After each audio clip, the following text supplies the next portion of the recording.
ഇന്ന് വെറുതെ ഇരിക്കുമ്പോൾ ഒരു ഫ്രൂട്ട് വരച്ചാലോ എന്ന് ഞാൻ ആലോചിച്ചു. മാങ്ങ വരക്കാമെന്നാണ് ഞാൻ വിചാരിച്ചത്. പിന്നെ മാങ്ങയെല്ലാം എല്ലാവരും വരക്കുന്നില്ലേ, അപ്പോൾ വെറൈറ്റി പിടിക്കാമെന്ന് വിചാരിച്ചു. എന്നിട്ട് ഓടിച്ചെന്ന് പിൻട്രസ്റ്റ് എടുത്ത് യെല്ലോ കളർ ഫ്രൂട്ട് നോക്കി വരച്ചു. ഇത് ഞാൻ കുറേ വീഡിയോസിൽ കണ്ടിനെ കളർ തിയറി അനുസരിച്ചിട്ട് വരക്കുന്നത്. പിന്നെ യെല്ലോ പെയിൻറ്റ് ചെയ്യുന്നതിന് മുന്നേ കളർ തിയറി അനുസരിച്ചിട്ട് വയലറ്റ് പെയിൻറ്റ് ചെയ്തു. പിന്നെ വയലറ്റ് പെയിൻറ്റ് ചെയ്യുമ്പോൾ ലൈറ്റായിട്ട് ചെയ്യാൻ ശ്രദ്ധിക്കാം. ഇങ്ങനെ ചെയ്യുമ്പോൾ ഒരു റിയലിസ്റ്റിക് ലുക്ക് കിട്ടുന്നതാണ് ഞാൻ കണ്ട വീഡിയോസിലെല്ലാം ഉണ്ടായത്. പിന്നെ ആദ്യമെല്ലാം ലൈറ്റ് യെല്ലോ വെച്ച് ഷെയ്ഡ് ചെയ്യാൻ നോക്കാം. പിന്നെ അതിൻ്റെ മീതെ കുറച്ച് ഡാർക്ക് യെല്ലോ വെച്ച് ഷെയ്ഡ് ചെയ്യാം. കുറച്ച് ഡാർക്ക് വേണ്ടുന്നിടക്ക് മാത്രമേ ഡാർക്ക് യെല്ലോ വെച്ച് ഷെയ്ഡ് ചെയ്യാൻ പാടുള്ളൂ.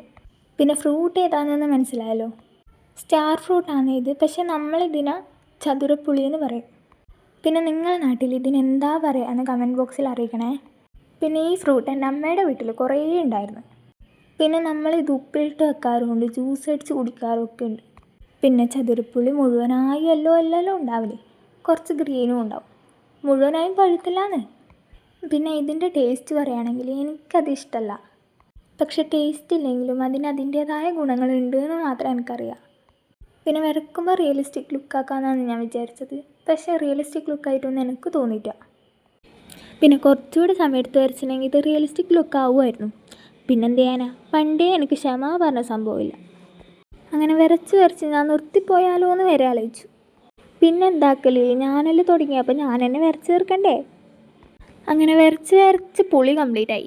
ഇനി ഇല വരക്കണം, തണ്ട് വരക്കണം, അങ്ങനെ എന്തൊക്കെ പണികളാ. പിന്നെ ഇല വരക്കുമ്പോൾ കളർ തിയറി നോക്കാൻ എനിക്ക് ഓർമ്മയുണ്ടായിട്ടാണ്. അപ്പം ക്ഷമ മാത്രമല്ല, ഓർമ്മയും ഇല്ല. പിന്നെ പിൻട്രസ്റ്റിലെ റെഫറൻസ് കണ്ടപ്പോൾ ഒരില കുറച്ച് ഡാർക്കും ഒരില കുറച്ച് ലൈറ്റുമാണ് ഉണ്ടായത്.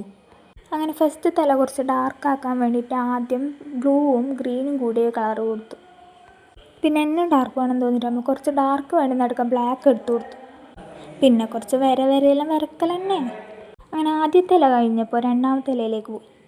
അങ്ങനെ അതേപോലെ ഡാർക്ക് വേണ്ടുന്നെടുക്കാൻ മാത്രം ഡാർക്ക് അടിച്ചു കൊടുക്കുക. പിന്നെയും സെയിം പ്രോസസ്സ്, കുറച്ച് ബ്ലാക്ക് എടുത്തിട്ട് വര വരച്ചു കൊടുക്കുക. അങ്ങനെ 2 ഇലയും കംപ്ലീറ്റ് ആയി. അങ്ങനെ തണ്ട് വരക്കുമ്പോൾ ആദ്യം ലൈറ്റ് കളർ എടുത്ത് പെയിൻറ്റ് ചെയ്യാൻ നോക്കുക. എന്നിട്ട് അതിൻ്റെ ഡാർക്ക് വേണ്ടുന്ന ഭാഗം മാത്രം ഡാർക്കാക്കാൻ നോക്കുക. അങ്ങനെ നമ്മളെ ചതുരപ്പുള്ളി കംപ്ലീറ്റ് ആയി. എങ്ങനെയുണ്ടെന്ന് പറയണേ. അപ്പോൾ ടാറ്റാ.